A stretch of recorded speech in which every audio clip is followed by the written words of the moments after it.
Welcome to Threads of Enlightenment, a podcast devoted to helping you overcome challenges in your life that prevent you from becoming the best version of yourself.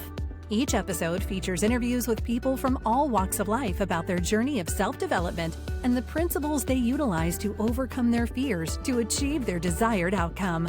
Ready to be enlightened? Here's your host, Ken Primus. Episode of Threads of Enlightenment. As usual, it is my custom to welcome our guests because I know they're coming with a couple of things I deem very expensive, their time. What a precious commodity. 24 hours has been given to every single man and woman on this planet. Now, how you treat her, if you respect her, if you honor her, it's going to tell me a lot about you. The other is the journey. The journey is a powerful creator. It has created Melissa, and she sits before us today.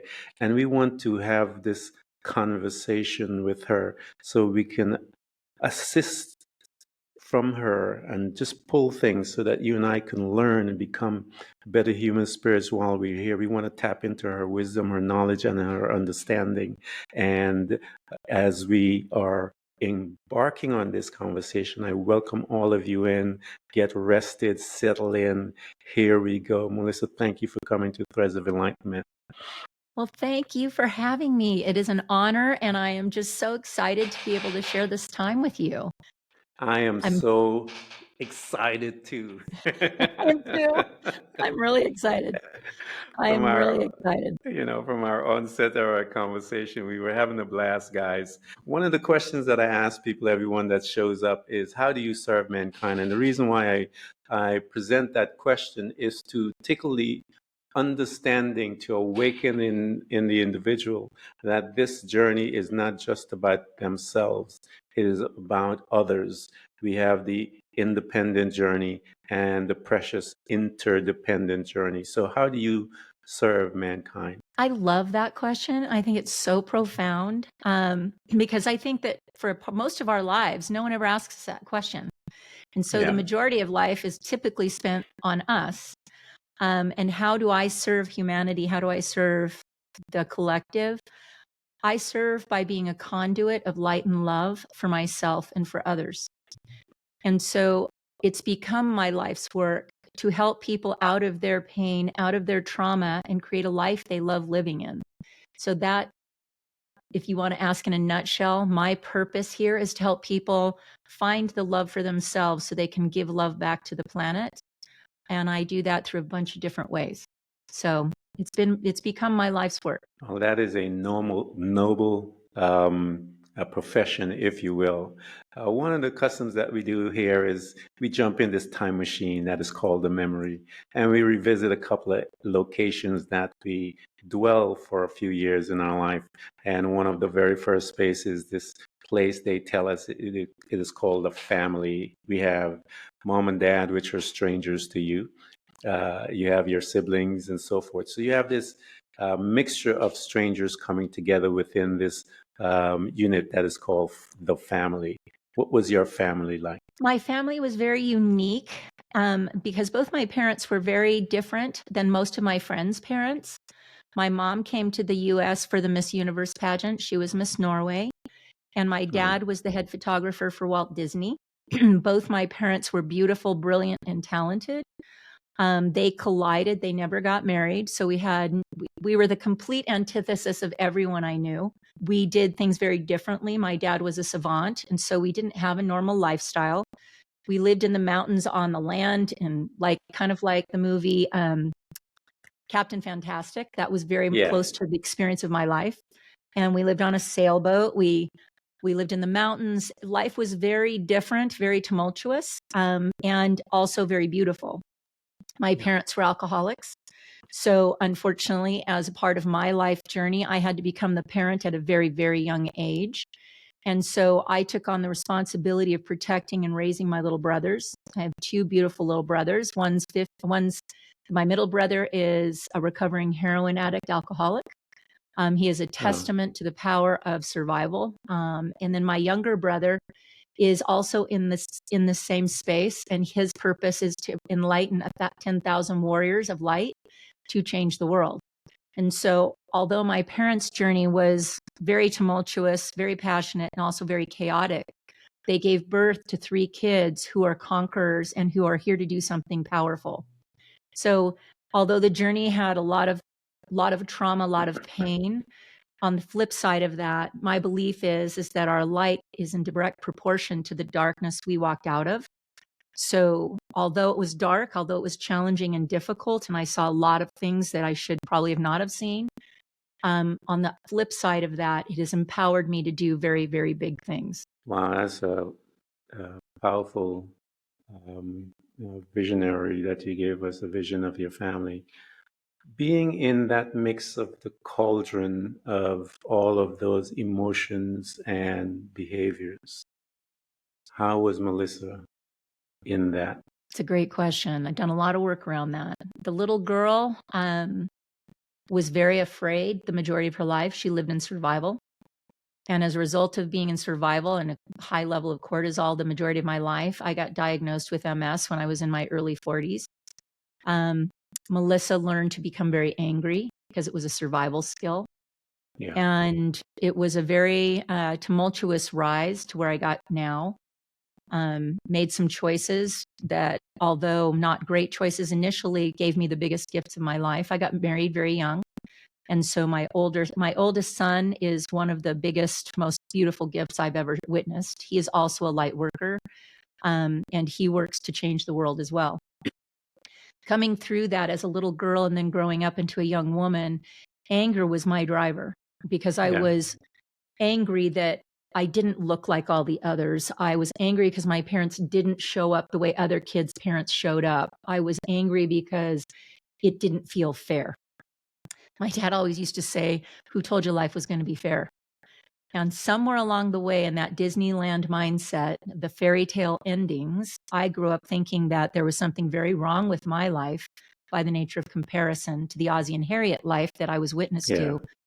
And in reality, in hindsight, they were not different. Those people in Ozzie and Harriet were also experiencing pain and trauma.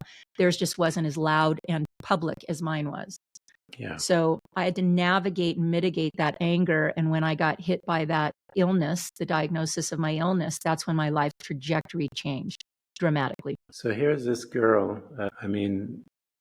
All of the effects that it's done, anger, all of those different emotions that now are going to reside as if matter in your life. Survival is the first mechanism, the first process that we put in place to live. We have to maintain, we have to learn how to function within the darkness, if you will. And what we do in our being functional is that we are putting on this survival mode, and it'll carry us for many years. As you're in that mode of survival, and you stated earlier that you got married young. When did you go to college, and when you were at that age of college and so forth, what was this conversation that you were thinking within yourself? Because I know I've interviewed so many people, and they're like, by the time they graduate high school, like, I just want to get the hell out, and they just take off running. So what was your situation like, the conversations that you were having with mom and dad and yourself and friends and so forth, is which direction you went to at college or life itself? And if you went into college, what degree did you get, or were you going towards? If you went into life, what was the reason for you heading straight into that? Well, it's interesting because I always wanted to go to college, and I wanted to become a psychologist. I wanted that from a very young age. And it was interesting because when you move out on your own at a very young age, I was on my own at 16. I had my own apartment. I worked full time while going through high school. You think that you have it all figured out. And now, again, in hindsight, because it does give us a different vantage point, I got married young, and I got married at 18 instead of going to college initially. My goal was to go to college after I got married, but sadly, my husband did not want me to go to college. It was a very challenging experience because he wanted control, absolute control over my choices. So I did do some college. I did not get to complete it as much as I wanted to. I was married for 3 years when I had my son. And that kind of became my focus. But what I recognize now is the reason I got married young was because I was looking for safety. I had Yeah. never had safety growing up. And so even now, I look back at the choices I made back then, and I was really looking for the masculine to protect me. And so by getting married, I thought I would create that experience. And to a certain degree, I did. I didn't create, however, emotional and spiritual safety because that was not something he could allow. And so that was the determining factor that caused me to end the marriage after 10 years, is that I was suffocating. The control was too much. I'd been on my own my whole life. I had no parental guidance saying, don't do this, do that. And to get married at 18 and all of a sudden I have rules and I can't go to college and I can't go to the gym without permission. That type of control was so stifling that after the end of 10 years, I was imploding. So Yeah. I didn't get to go to the actual physical college, but what I will tell you now is that I probably have 3 PhDs in life based on life experience and based on what I've survived and also the growth path that I've been on. So I shortchanged the traditional college with life college, if that makes Yeah. sense. Well, yes, it does. That's why I posed the question as to which direction and the reasons why, because there are reasons why we do what we do. And once Correct. we get a chance, a glimpse as to some insights into those reasons, it then will explain much. So here's this young girl. I mean, you mentioned some of it, the fact that she is 16 years old, she has accomplished so much, she has her own thing. That's a powerful personality. I want to know, how did that powerful personality surrender herself to a control of a man? Not gracefully.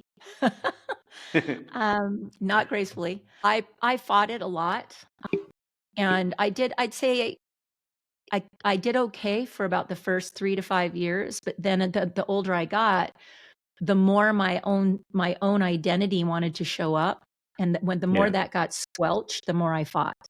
And that's where my yeah, anger served me because my anger yeah, pushed me through all of that and made me make different choices. But that part of my life, I was not graceful. I was not, there was no finesse in how I yeah. navigated that time. When they say that, that quote about the storm, I am the storm, Hmm. that is very Yeah, descriptive of my personality at that time. And I blew up a lot of things in my world. I blew up a lot of relationships, and I was like a bull in the china shop. So I would like to look back and say it was beautiful and it was a dance of ballet, but it wasn't. It was more like a hip hop rodeo. It was not pretty. It wasn't all of pretty. it is beautiful, Melissa. I think It is when now, we but if look you had to be back, in it with me, it wasn't. yeah, when you're in the dance, as they say, you don't appreciate the beauty, but when you're out and you're looking back, you realize that all of it, good and bad, was a part of what created you. Correct. And one has to learn how to appreciate both the good and bad. And but you can't do that until you have excavated yourself from that situation, because it is a highly emotional charged Yes. um, arena that you are there in. And then once you leave that arena, then you're able to see the beauty of it. So here's this girl, now a woman, and I assume you have your boy, your beautiful son that you mentioned. As having your son in that situation, how did you begin to, what was your approach to try and protect him there? Because you're now going to try and do some things that you felt was lacking in your age to try and protect you. How did you begin to navigate to protect your son while you were in that arena, if you will? It's as a parent, when I look back now, it's interesting because there was a lot of it I couldn't protect him from. Yeah, But what my decision was, and this was the beauty of my parents and what they gave me, was that I believe that with my son, I wanted him to learn compassion and internal strength Yeah. and how to set his own boundaries. And it's really interesting because for a portion of his life, he wanted to stay and live with his dad. And that was the hardest part for me, was that his belief system, his dad's belief system, was no longer in alignment with mine. And I had to release and surrender that and trust that when my son saw his own truth, he'd be able to distinguish what it was. And Yeah. so we have a very tight relationship. We always have. Sadly, there were some things in my life I would like to have protected him from, but didn't and couldn't. But if you were to talk to him now, he would share with you that that's part of his beautiful story, is how he navigated that as well. But I would like to say that it was more graceful than it was, but at the same time, it was always love. It was always honesty. I never hid things from him. At least I tried not to. And I wanted him to know the truth about all things. I didn't put him in a bubble. We talked about politics. We talked about sex. We talked about religion and philosophy. We talked about what it is to be a good human and how to show up for others. And that was always consistent throughout my life, regardless of where I was or how ugly life was. That was always what I was raised with. My dad always taught us to be aware of those things, and to seek to have compassion and to seek to understand. That was kind of my dad's philosophy. And so I played that out in my experience with my son. And I believe that if you were to talk to him, he would probably say something similar to that. Yeah. But it would be fun for you Yeah. to talk to him, I'm sure. It might be I fun for you to had do to. that. Yeah, I'd give him my info. I will. Um, that I call that space because I had to go as a parent. I had to visit that space. Compassionate detachment. Yeah, It is one of the hardest lessons I ever had to learn in my life. it's hard. With compassion, release my children to life and to a world that I wanted to protect them because I knew um, how interesting that place can be. Yeah, And it was a valuable lesson. It took me a long time, but I eventually surrendered. And again, surrendering is one of the toughest things to do because we like to be in control. control. We like to anything that is not out of control, out of our control, is can be a challenge for us. And being in the church, they call that space right there walking by faith, where you are, Right. you're not in control, but you surrender to a A bigger hair. entity that you believe is there to keep everything together. And that's a powerful place. It's also an interesting place. So here you It are. is. It is. It is. Now, I had more surrender with his younger brother. So 10 years later, 11 years later, I had another son. So I have two boys. One's Yeah. 42 and one's 31. My oldest he's very much a Zen mindset. He's kind of like Yoda. He's always Mm-hmm. been that energetic. They used to call him the golden child because he was energetically always in observation, but also very powerfully quiet. Yeah. And then 11 years later, I had his brother, and his brother he is the warrior spirit. Mm-hmm. And he was the one that caused me to surrender more than anybody else on the planet. Yeah. He's very powerful, but he's also very black and white. And so there was a lot of pushback with me. At the same time, it's become one of the most beautiful gifts because, again, he and I are very close as well. He's just a very different energy than his brother, but they have similar core values, but how they show up in the world is different. Yeah, that's I got you beat. I have 5 sons. You have 5 sons? And yeah, and I Wow. told them the same thing because I was a single dad Oh, bringing up my boys. And so um, I always made it a point to do my best to be honest with them. If I ever made a yeah. mistake, I would kneel down and face them, come face to face in there, Yep. look at them and not tower over them. And I would request their forgiveness for how I handled that particular situation. So they were some of my best teachers. They made me Absolutely. a beautiful, compassionate um, gentleman, and I appreciate them being in my life, because without them, I don't know what I would have been. So, yeah, so I here you agree. are, this woman now, and you have been living in this stew for a pretty long time, and you decided, okay, it's time to move on to create self, to begin to really expand yourself. When you made that decision to do that, how did you handle that space right there? Because that's a interesting place to be as a woman now moving on, saying, I got to burn these bridges, if you will, Mhm. and go and find myself, reintroduce myself to me. It came through, ironically, it came through two things. My oldest son, when I got diagnosed with multiple sclerosis, being a type A high achiever, to get an illness diagnosis like that was very traumatic for me, because it Hmm. meant that it's a very strange illness. There's no consistency and there's no cure.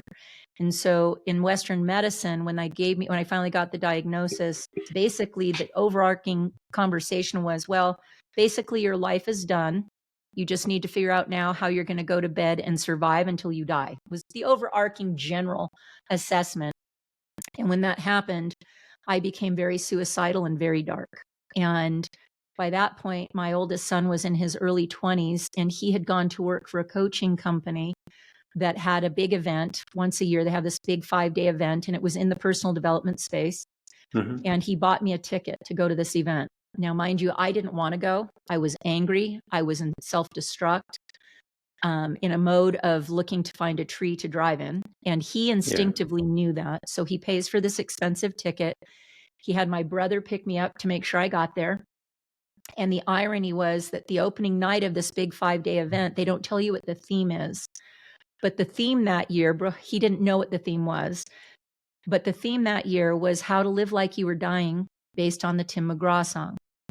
Yeah. And if you don't know the song, it's a very powerful song about his dad who was dying. And his dad saying to this younger son, live like you were dying, because you never know when that's going to happen. And so it's a beautiful song, but it was based on looking at your life in the face of things that you cannot control. And a year from that, that whole event took every ugly piece of my life and it showed me, it was a God moment, it was divine. In that moment of that 5-day event, all the ugly things that I believed had been wrongs or bad decisions or unjust behaviors found new meaning. It became a beautiful, what was ugly became a beautiful story. And that event caused me to face who I was and what I wanted with my life. It was a very pivotal moment. I could take myself out, or I could take all the challenges of my life and do something big with them. And so I found purpose in that one event. And a year later, I was a coach and I was coaching for that company. And that was the start of my personal development journey. And it was in that arena that it was a container where I started to really seek what was beyond what I had believed and what I had been taught. And my dad was very different in his philosophies. He was a Buddhist. I was not raised with traditional religion, although I did become a Christian later. And that's who I married, my youth pastor in my first marriage. But in that moment of crisis, in that moment of finding out I was sick, that was where God and I had a Mexican standoff. I was pissed. Hmm. And it just didn't seem right that after all these things I'd gotten through in life that I'd conquered, now I have to deal with that too. And so when I went into that personal development space, I was able to see the beauty of all of it. And over the course of the last 20 years, being deep into the personal development world and how to broaden, expand my awareness of what is possible, to go beyond the 3D into the 5D. That's really been the trajectory I've been on, is taking all that ugly, all the pain, and transmuting it into a beautiful tapestry. And a very close girlfriend of mine, she shares the coaching arena with me. She calls it the divine choreography. And it takes a while to take the opportunity to look back with a different lens. rather than looking back and seeing how it all sucked, how I was ripped off, how it should have been different, it should have been something else. I can now look back at all of it, all the things that took place, all the ugly, all the pain. And each one of those things became a gift on which I stood to move to the next level. And so they became building blocks to a beautiful story. And that's kind of how I ended up here. Change your perspective and you will change your life. Correct. It's I learned that from Tony. Yeah, perspective is everything. So here you are. I spoke to you in the onset that nothing is done in this universe by happenstance. Nothing. Everything has a purpose. We may not know it at the time, but as you stated, in retrospect, we will get a glimpse of it and we will see the beauty in the mess. The creator that dwells in us will not come out until we give it permission to. Correct. And what happens for it to come out, or when we give permission for him to come out, is usually just like it says in Genesis chapter 1, when it says God looked on the earth and it was formed without void, it's dark, it's a mess. Right. And then the creator began to announce things that were inside, desires that he wanted. And one of those very first things was light, because there was darkness. So you and I have that same capability in us. Every single person has that capability to be a creator and to behave as such, but one must understand how to do that. And so here you are. You got into this beautiful setup by God, yes. After you had that Mexican standoff. I know he was listening. And so he brought you to this space by which he is now going to open to you personal development. I tell people personal development is in the Bible. They just don't know how to read it. That's correct. But it's all in there. So here you are, you got there, and you recognize how beautiful of a mess you are. What tools did you begin to bring into your life, Melissa, to redirect, to change, to create new synapses within your brains, new mindset? What tools did you begin to bring into your space to assist you to move from one dark place into that space of light? I love that question. Thank you for asking me that, because it has been so many tools over time. And I have this here. I don't know if you'll be able to see it, but this little piece of paper has tears, coffee stains. It has all kinds of things on it. And they're my 5 primary questions that help me over time. And they've been developed over time on how to choose to change the glasses I look at what's bad in life with. Yeah. Because I believe that we are makers of meaning as human beings. It's what sets us apart as a species, is that when something happens, we have the ability, and all of us typically attach a meaning to something.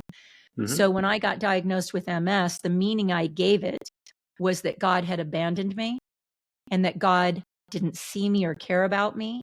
And so that meaning directed how I saw life. And over the course of time, as I started to learn new things and new ways to look back, to look at life, I learned to put on new glasses. And the way I do that initially, the fastest way to do that is I ask 5 primary questions.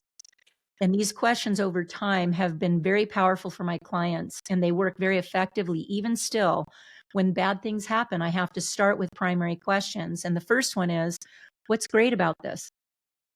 What's great about getting diagnosed with MS? Mm-hmm. Now, initially, nothing. I saw nothing because I wasn't looking for what was great. I was only looking for all the wrong. So my first question was, what's great about this? The second question I ask is, where's the gift? In every ugly situation, no matter how traumatic, and I've had several traumatic experiences, and a lot of my close friends have had very drastically serious things happen in their world, ugly, unfortunate.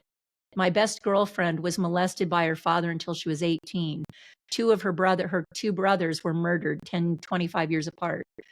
Ugly life, bad things. But she asks, like I do, where's the gift? Where's the gift in this for me? Where's the gift in this for what can come out of this story? And what's great about this? Now, initially, it's not great to lose someone you love. No one wants to do that. But on the flip side of that, you get to see what's beautiful about their life. You get to see what's beautiful about what they gave you and their connection. And then my third question is, what if this is happening for me and not to Yeah. me? What if God was allowing this? Because I don't believe God, scripture says nothing will touch a hair on my head unless God allows it. So in the space of that, what if it's happening for me, not to me? And so every situation I find to myself in, no matter how drastically ugly it is, I can ask a better question. And by doing so, I get open up channels to better answers. Yeah. Another question, the fourth one is, what if other options exist? What if the doctors aren't right? What if it's not true that I'm going to bed to die? What if there are other options, other ways to navigate the truth? And so by asking that, I can start seeing potential opportunities out there that by believing a one story or one diagnosis, I can challenge that by asking, is it possible other options exist? And you know what? They do. Their story about me going in Western medicine and taking 18 meds, which I was on at one point, they just kept handing me drugs like it was chiclets. And every drug added another set of symptoms that they had to give me more drugs for that added more symptoms. And at the peak of when I finally just said enough was enough, I was on 18 different incredibly insane medications. I made a choice. Other options existed and I found them and I did it differently. And then the last one is it possible it's a limiting belief? Is it possible it's a limiting belief that there's only one way to heal? Is it possible it's a limiting belief that there's only one man in this world for me and that now he's left me, I'm going to be alone for the rest of my life? Is it possible that there are a lot of limiting beliefs in my space that I need to eliminate by asking a better question and finding better answers? So those are my primary 5 questions. The biggest piece that has helped me in my life, the biggest superpower I have is the power of gratitude. And so I've worked with Tony Robbins for a very long time. I was one of his coaches. In fact, I had the honor of being one of his top coaches. But one of the things I learned through being in that environment was that gratitude and fear cannot exist simultaneously in the human space. I cannot be afraid and in gratitude at the same time. So gratitude is kryptonite to fear. And as someone who was growing up in survival, I had hardwired my body to be in constant fight or flight, looking for what could go wrong. And because I was looking for what could go wrong, guess what I found? All the things that could go wrong. And so by getting into a state of gratitude and seeing what is right in my life, when I got diagnosed with MS, even now, today, my MS changed the trajectory of my life. It put me on a path to become a healer. It put me on a path to help people through their trauma and pain. If I hadn't gotten MS, I wouldn't be talking to you. And so by looking back and having gratitude for everything it gave me, now I've turned and transmuted what I thought was ugly into something beautiful and a gift. And so now when I look back in my life and I look at all the things that used to anger me, that were wrongs, that were injustices, I now look back and I can see them all as gifts. And so my life is truly beautiful. No matter what ugly took place, it was all divine choreography to create this beautiful song that is Melissa. It's a long way to answer the question. No, it's a beautiful answer, Melissa, because within it you talked about so many different powerful principles, and asking the questions is one of the most important things. And Huge. changing your perception as to the dark things, as I mentioned before. And when you introduce gratitude into your life, that is one of the most powerful force known to mankind.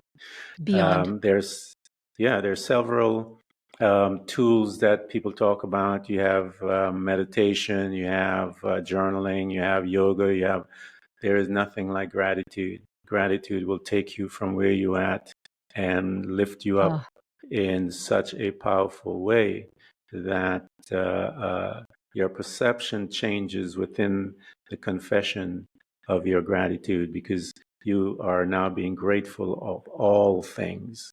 That's correct. Not correct. just the good things. You're grateful of all things because all things have beauty in it.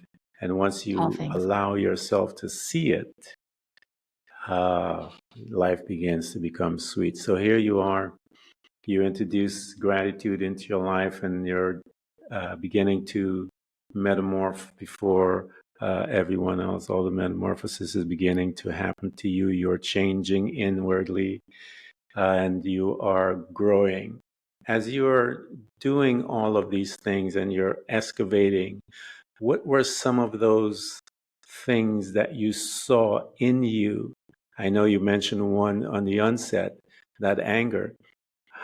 What were some of the others, along with the anger, that you started to notice that was there residing within you, that you needed to address and introduce it, if you will, to some of the tools that you had mentioned? I want to say, I think, to bring it into a nutshell, I think the imposter syndrome, Yeah. self-doubt, and all the stories we tell ourselves in the back of our mind. You're not good enough. How can you go help these people? Look at what your life was. Look at where you came from. Look at what you don't have. Look at what you didn't get.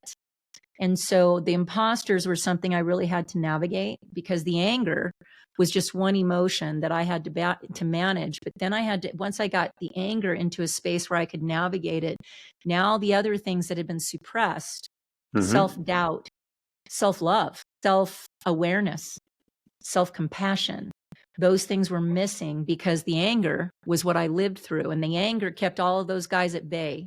They're in the Yeah. background because they don't want to deal with anger. So they're Yeah. waiting for their moment. When I got anger under control, then self-doubt pops up. Then self, what's the word I want? Not self-abuse, but shaming, Yeah. self-shame, self-loathing, self-sabotage. Those things start popping up. It's kind of like whack-a-mole, the emotional whack-a-mole. I'm trying to figure Yep. out which one am I going to deal with. But the beauty was each one's a layer, kind of like that layer of an onion. And each time one would Mm-hmm. come up, it became, I don't want to say it became an addiction, but it almost did. It became an obsession to navigate those and to see them for what they were, and then transmute them into something better. And so it's a journey. It's not an easy one-off situation. It's been a lifetime, 25 years of journey through whatever pops up.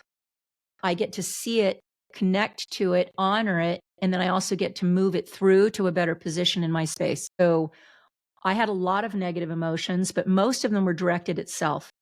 Once I Yeah. dealt with anger, because anger was blame for everybody else that didn't give me what I thought I deserved. Once that was mitigated, now what happened is I started to internalize and go in and start blaming myself for other things that weren't right.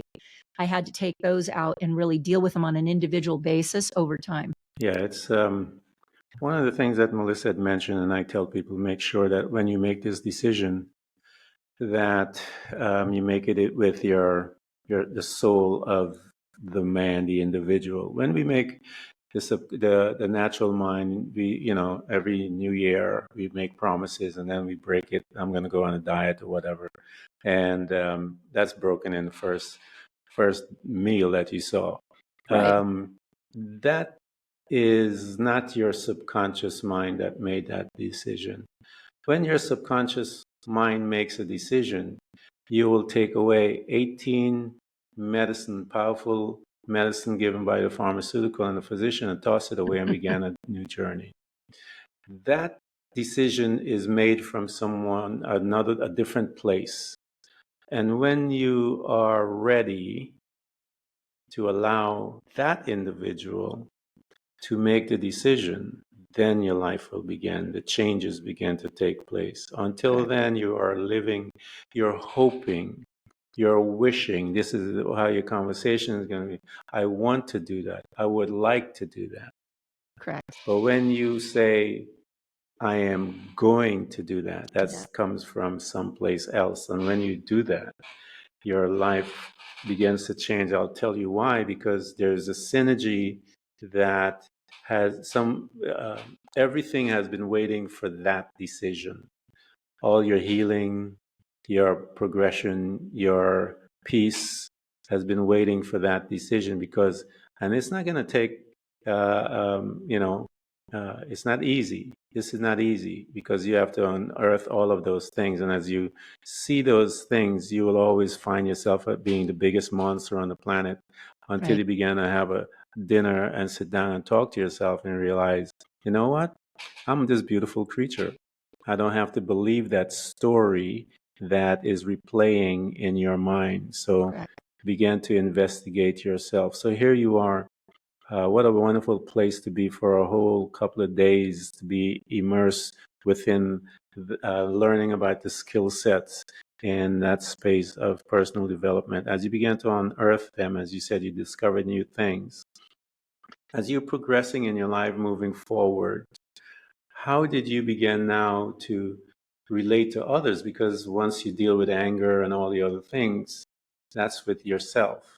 But Right. how are you now having this conversation? What was your relationships like with those outside of you? Well, the more I fell in love with me, the more I was able to see my own unique beauty, my own divine creation, because I believe we're all here by divine order. We're here for a Yep. reason.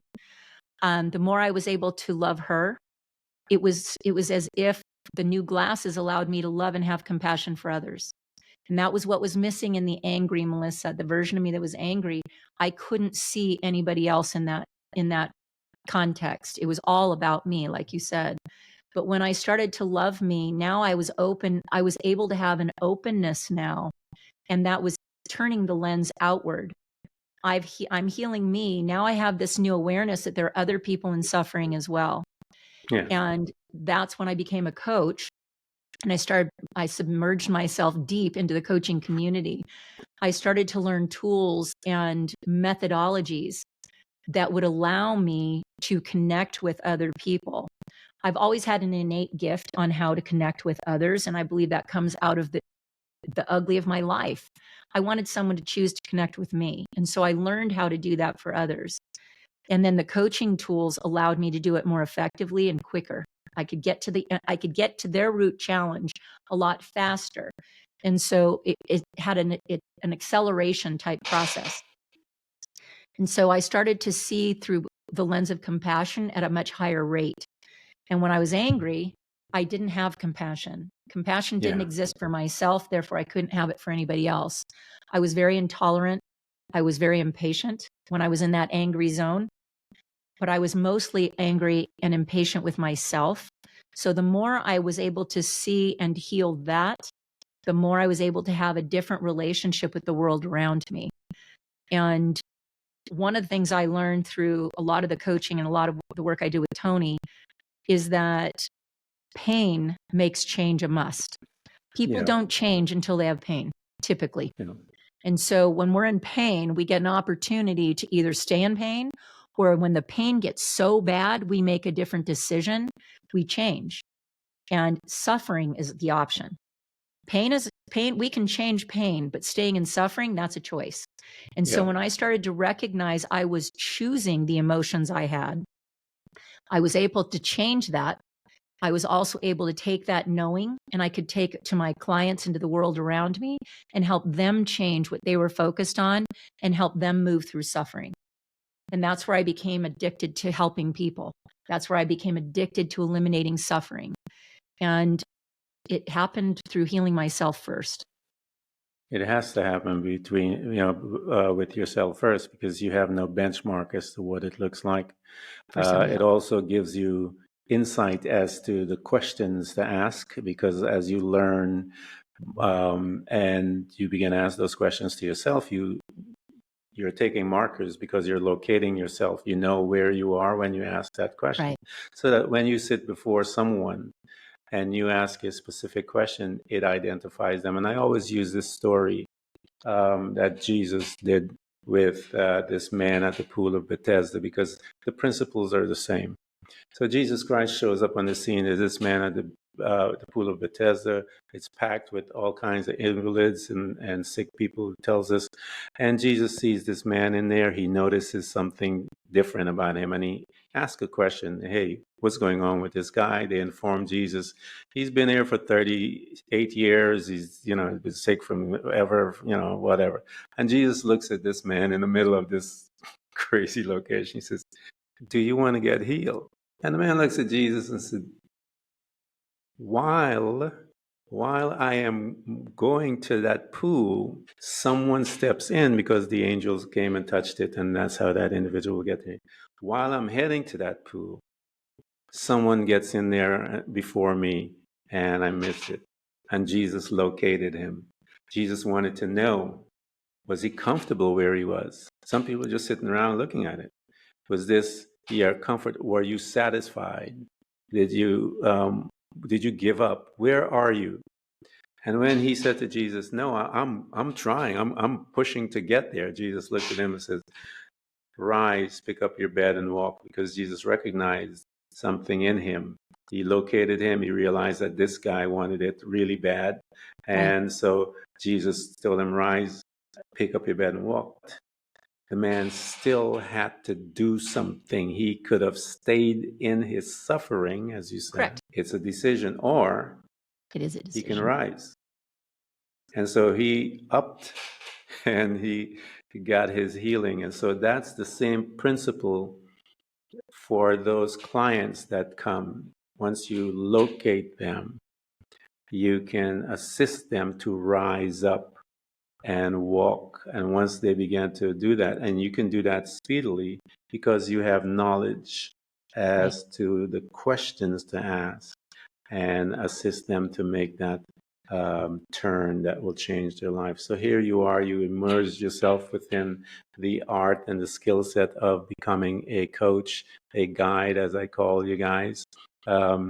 As you are looking into that world and you're drinking up everything, as you stated, and you are now addicted to reaching others to bring them out of their pain and their suffering. Invite us to one of those precious moments. I tell people there's nothing like witnessing the transition from a dark perspective to a newer perspective. My questions, those things, the person's face lit up. How they respond is so different. Some people cry, some people curl up, some people laugh. It doesn't, there's no two ways about it. It's just that individual has experienced freedom, and this is the best way that they can let that out. Invite us, Melissa, to one of those precious moments. I call it the holy transitions, if you will, where you were privy, if you will, to be a part of something so precious. Wow. It almost makes me emotional because I've had the opportunity, I've been gifted with many, many people giving me access to that experience with them. I think one of the biggest gifts I learned in order to help others do this is that when I recognize that I get to choose the emotion I want, that was a big awareness for me. It's been very interesting because getting to work with certain people, that light going on is what feeds my soul. That moment of a knowing when they move out of pain into, I can control this, I can change this, I don't have to stay here. It feeds me at the highest level, because now I know I'm witness to someone else moving out of suffering. I also know they're going to now move somebody else out of suffering as a result. Yeah. But I have one, it's a rather extreme story, but it gives you a good vantage point on the power of coaching. I had just facilitated a retreat, and one of the women that had been in the retreat did not connect with anybody. 40 other women were present, and she could not connect with anybody else over this 3-day retreat. She pretty much cried through the whole thing. I was aware of it. I watched her. I knew and tried to help her cross over and meet others, and she just couldn't do it. At the end, she approached myself and my girlfriend who was there, helped me facilitate. She said, "Can I talk to you guys?" And I said, yes. Mind you, we're tired. We've been delivering 18-hour days. We are tapped, but yeah, we'll do it. And she sat down with us and proceeded to share her story. And she had gone to therapy after counselor, all kinds of extreme measures, pastors, because her parents had plotted, when she was a small child, they plotted to kill her grandparents, and they did it. They actually murdered her grandparents. They went to prison. As a result, she was very traumatized by that. Police show up. It was very tumultuous. They go to prison for life. She gets handed off to her godparents. Her godparents believe that she is mentally ill, so they have her institutionalized. She's probably, I want to say 12 or 13 at the time. They have her committed. She's in this loony house, in a place for the mentally insane or the mentally ill. And they figure out after a couple months, she's not sick. She's just traumatized. She's a child that's been through horrific trauma. They boot her out of the therapy location, out of the institution, and she's now handed off to her older sister. Fast track, she turns 18, she falls in love, she gets pregnant out of wedlock. Her sister decides that's not acceptable, heavily doses her, medicates her, drugs her, and takes her to have an abortion. Within a year after that abortion, which was hugely traumatic, she comes out of the medication and now is aware of the fact that they've taken this baby out of her. She marries the man that she was in love with, who she had gotten pregnant by. And for the next 15 years, 20 years, she was terrified to go out. Her life became very small and she could never escape that trauma that her parents had put on her, but then her sister had put on her. And then after that, other things that also stacked on that. And it was very fascinating because over the next year, her husband got involved. She had 7 children, but she did not love herself. She did not think anybody else could love her.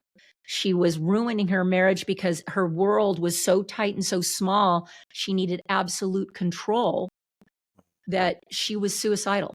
And so in the context of that conversation, we were able to show her through the course of the next year. I was able to get her not only to see her own intrinsic beauty, but to allow her to see how she could forgive these situations and these circumstances that had caused this suffering. And it is so beautiful because in the last 6 months, she finally decided, she got to that awakening where she went, no, it wasn't my fault. Yeah. They didn't do it to hurt me. And the meaning I gave to it was inaccurate. And now this is who I truly am. She's traveling the world with 6 of her children. She is doing life differently. She is fully empowered and she sees her own intrinsic beauty. And she no longer looks at her past as this ugly nightmare she had to escape from. And she's creating a whole new life for herself and her children with her husband. To me, that's a very drastic expression of what coaching can do. Her husband just last week sent me a text that said, thank you for showing my wife who she is. And now she's able to go out into the world and experience beauty. That's the power of coaching. She couldn't do it on her own. And this isn't to denigrate therapy, but therapy kept her in the story. They kept going back into the story. Coaching takes you from where you are right now to where you want to go. So we don't ignore the past, but we don't dwell there. The goal is to move you into your own purpose, your own beauty, and create a new future you want to live in. And she's just one of hundreds, if not thousands of stories I can share with you. But that was a very powerful, very quick 20 years of pain and trauma. After 6 months to a year, she is a new and totally different human being because we worked on new questions. We worked on what was her new truth and what was she making it mean. And it's been a beautiful process. What a powerful story. It's beautiful. All you guys that are listening to us, I mean, what a powerful interview that we have here, conversation with Melissa. And we want to put all these things together for you so that you can get to her, all her links and so forth, because that story that she told you, Jill and I just now, as she put it, it was very extreme. But yet, within the framework of that being extreme, she was able to guide this individual out. And so I want to challenge you guys. You may think your situation is extreme. Get in touch with Melissa. She gave you an example of what she did in the state and what happened to that woman. And she said there are hundreds and thousands like that. So I want you guys to get in touch with her. We're going to put everything so that you could have access to her. Now, here you are, Melissa, you're working in the field and you're here. What is that doing to you? What does it do to me or for me? It gives me a purpose. It gives me a trajectory, and it gives me an opportunity to be able to help other people through my pain and suffering. My story has a lot of extremes to it, and I get to hold space for people who don't believe it's possible. So for me, I get to be a light in the dark.